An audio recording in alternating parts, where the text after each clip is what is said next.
Hi everyone, my name is Dakota and welcome to this afternoon pick-me-up yoga course. In this quick and easy routine, we will flow through poses that energize and wake up the mind and body. We will hold each pose for at least a minute to help recharge and restore the mind and body.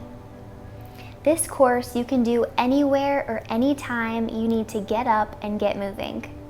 Also, you can go through the course and note what poses your body needs most, and then craft your own custom flow. Throughout the poses, there are modifications, so you can adjust them according to your body's specific needs.